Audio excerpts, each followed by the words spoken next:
Hey Mark, how you doing? Good, Brian. How are you? I am good. I'm wonderful. It is gorgeous here in Kansas City. Oh my gosh. I had to sneak outside over lunch today and kind of just do a little walk, a loop around the house. It was just so beautiful. Had to get out and stretch my legs and get the juices flowing for the day. How's it out there? It's warm. Yeah? Got up to 80, I think. Oh yeah. Yeah, that's warm. Yeah, so not very nice, though. Yeah. I've No, been no. working all day. Sorry, I can't relate. Yeah. I know you've been working hard. But yeah, so I'm excited to talk about tonight's topic. This is an interesting one. So we're going to talk about engagement drives performance. So when you look at engagement, there's a lot of different elements that go into team engagement, and so much of it falls on the leader's shoulders to really create that culture, that environment for engagement. And I think there's an opportunity to discuss some of this here. And I do want to mention that I had a great conversation with some colleagues of ours that we were discussing T times M equals P and how mindset is so important when it comes to driving engagement. And so I'd love to get your thoughts on how all this stuff sort of fits together. How does a leader help to drive that engagement level? What can leaders do to impact both talent and mindset there? I think can be a good piece to discuss. But I'd love to hear your thoughts, Mark. Yeah, so great topic. I think the biggest thing would be to make sure everyone understands that engagement drives performance. Mm-hmm. So survey after survey, proven over and over again, the higher the level of engagement of the team, the higher the performance. So as a leader, you own that. You've got to figure it out because when the team is engaged, performance happens. And, T times M equals P always plays out here. So as a leader, if you're focused on increasing the talent of your team through your development classes, we used to do development classes every day. Remember that, Brian? Yeah. Yep. All the time. Every day as a leader, we drove, Mm-hmm. increased talent of the team, teaching them things. That increases mindset and that drives performance. So as a leader, you've got to look at your rhythm and look at how your week is built. And are you driving up the talent of your team throughout the week? It's not, well, I'll get to it, next month. No. It is an ongoing process because T times M equals P, which we've taught over and over again. Talent times mindset, if you look at them 0 to 10, 0 to 10, equals the performance of the team. That's huge. And that drives engagement. We found over and over again that when the leader was constantly teaching the team, engagement went up. Not only did their talent go up, their mindset went up, which drove engagement. And that, of course, drove performance. Mm-hmm. So it's a critical part of what a leader needs to do daily, certainly weekly. It's got to be part of your rhythm. Right. Right. Yeah. No, I totally agree. The creating a teaching organization. So in Gapology, we talk about a teaching organization. We've got a pyramid in there that sort of lays it all out and talks about that. But in order to do that, you really do need to ensure that teaching is valued, right? You have to create a value around it. You have to build that into your rhythm as a leader and teach every day. And that's a great way to do it. That sort of builds that habit. Doing that over and over again, you're building the experience in that area, and you're really growing that habit as a leader.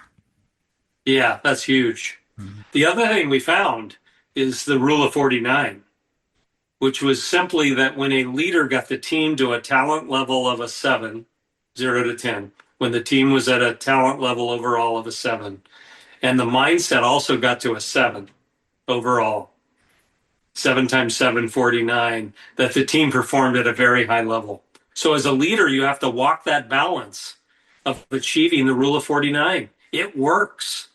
It's a magic number. When I first saw it, I didn't think it was good enough. It works great. So again, as a leader, you own that. And engagement is a huge piece of that. And it just brings it all together. And when 49 happens, again, performance is is of great significance. And the leader owns it. The leader owns the T, the leader owns the M, and 7 times 7 equals the 49 of performance. The leader owns that. So as a leader, you have to develop a rhythm that gets you to 49 or higher. I understand 49 may not sound great. It works. It Yeah. works. Yep. So what do you think about that? Yeah. Yeah. The interesting thing I see in this equation is that when you're doing your rating, so 0 to 10, right? Um, 1 point difference between moving up or down in talent or mindset, it's really the same. So if you move up 1 point in talent, it's the same as moving point up in mindset. And you really think about what can you impact as a leader instantly? What can you instantly impact? You can instantly impact somebody's mindset, good or bad. The talent takes a little bit of time. You need to work with that. There's some things you need to do there, but you can instantly change somebody's mindset right away. And in some of these conversations that I've had, one of the things that's interesting is, when leaders face stressful situations, when they maybe they're facing something, maybe it's a geopolitical uh, incident, right? Something that's happening in the world around us, something that's out of our control, something that we can't immediately control on our own, but it's sort of impacting our business. As teams and as leaders, we have to sort of handle those things, those stressful situations. So, what do you think we can do as leaders to sort of make an impact there, Mark? Yeah, so the team looks to the leader to see how stressed they are. Yeah, So the leader needs to be confident. The leader needs to have a plan. The leader needs to focus on the team and the behaviors of the team. So the leader's behavior matters. So looking stressed out is not a good thing for the team.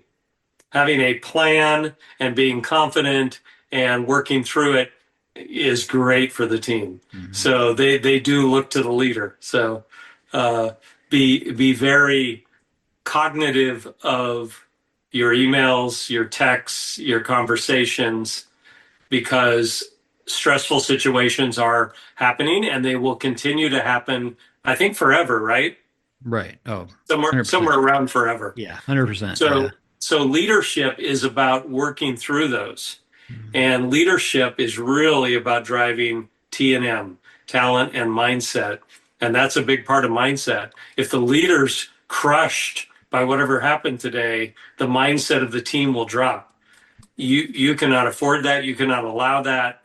And you need to work through it. When they see you truly be a leader and work through a tough scenario and develop a very significant plan to overcome it, that's huge for the team, because again, you're setting an example for all the future leaders and the leaders that are on the team, and it's a total game changer. So understand that your body language, your messaging, your communication matters in tough situations.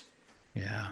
Yeah. Your tone of voice, just how you carry yourself, all those things impact your message, what you're delivering, how you're communicating.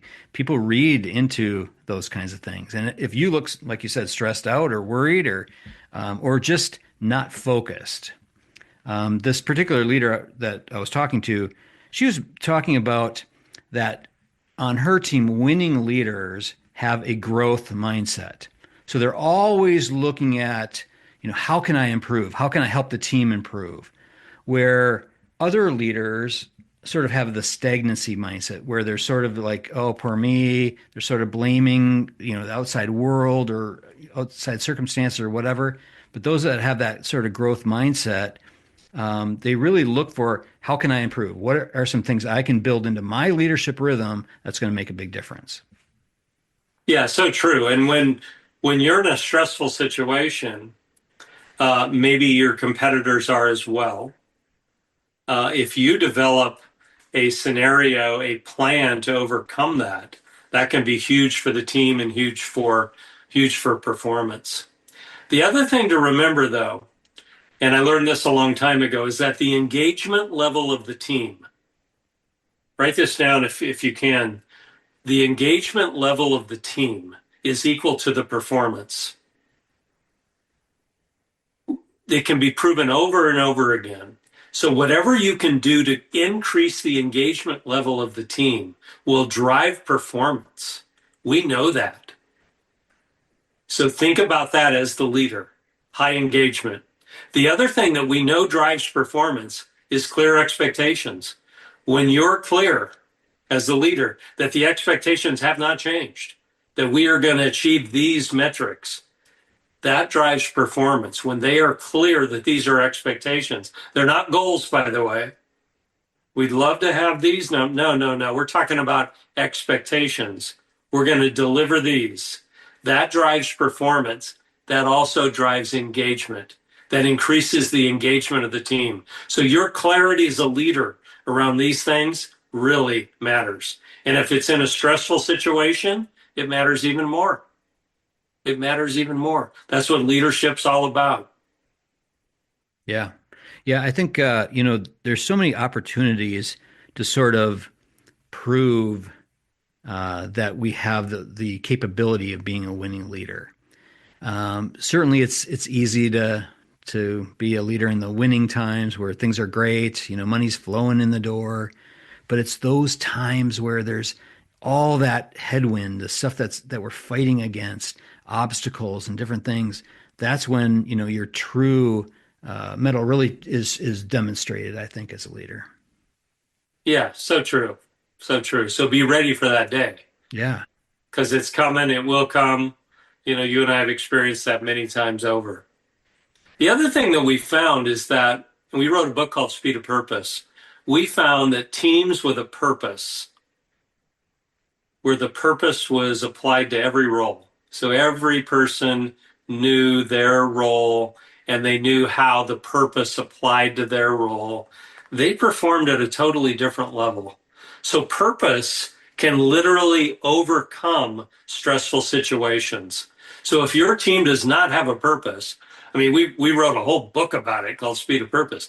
If your purpose as an organization um, isn't clear to the team, you're missing something big. Because when that becomes clear by role, everyone on the team can speak to the purpose. That will overcome these stressful situations.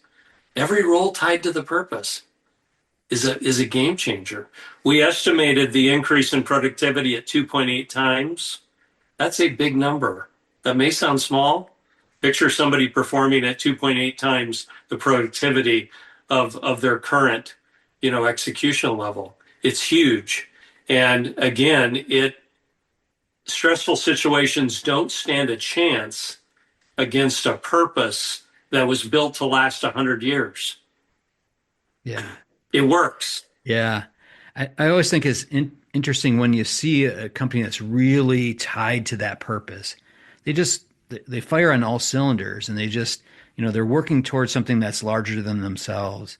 And one thing I would say is, as leaders, depending on your level in the organization, right? You impact your direct report team. You can impact your peer group.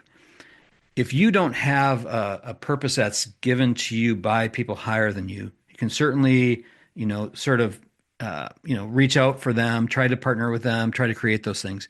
But take a look at your work group that you actually control. You can create a purpose for your work group. I've seen that work many times where, teams like, we don't see a larger purpose necessarily that we're connected to, but we're going to create one ourselves. I think taking that ownership, you can sort of set the example for those higher up to kind of look to and build something for the organization. No, I love that. I love that.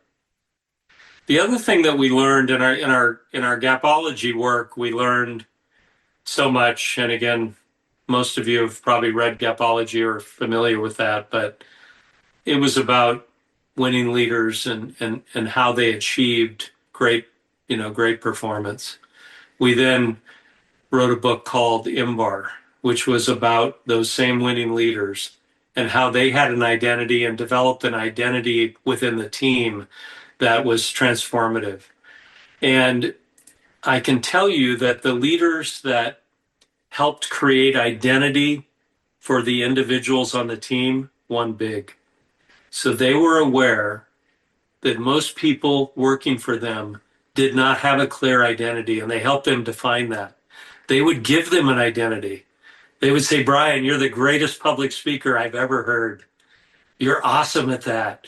You should work on that for the rest of your life. They would build up the identity of an individual.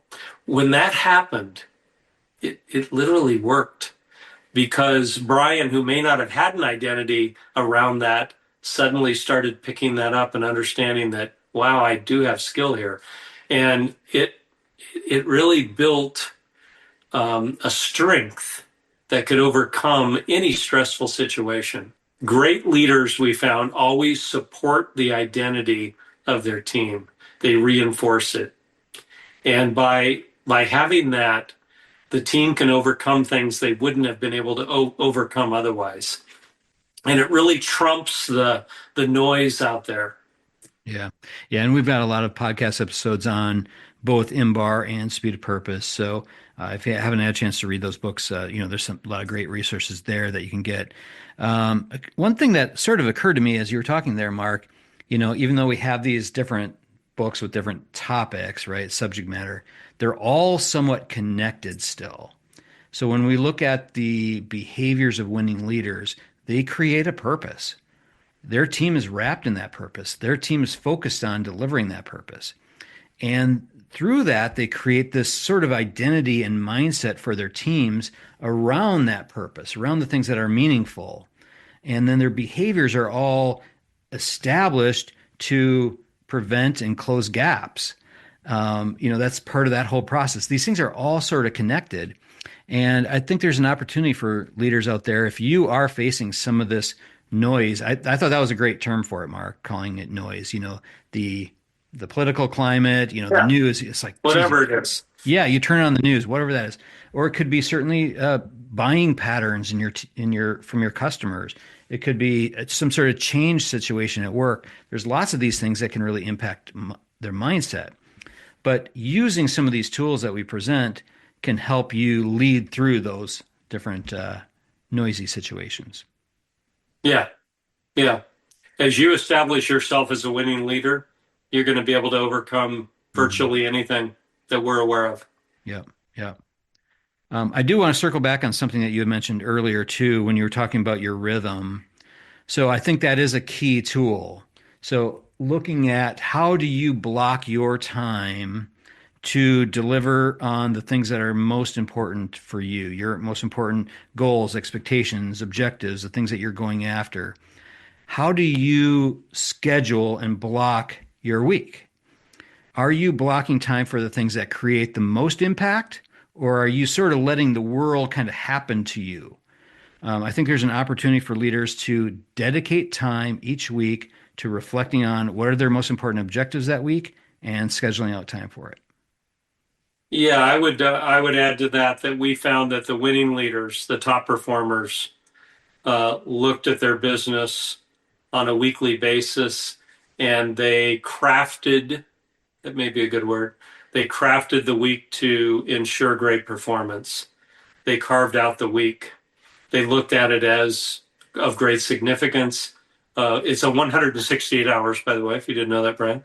And they looked at the 168 hours as an opportunity to create great performance, and they went after it. And they were on purpose about how the week flowed. They didn't let noise get in the way. They had a rhythm that created great results, great performance, and that drove T times M equals P within their team. Mhm. And once that happened, boom. Yeah, yeah, no, that really creates that stability that the team needs, especially if they're feeling anxious or worried or nervous about things.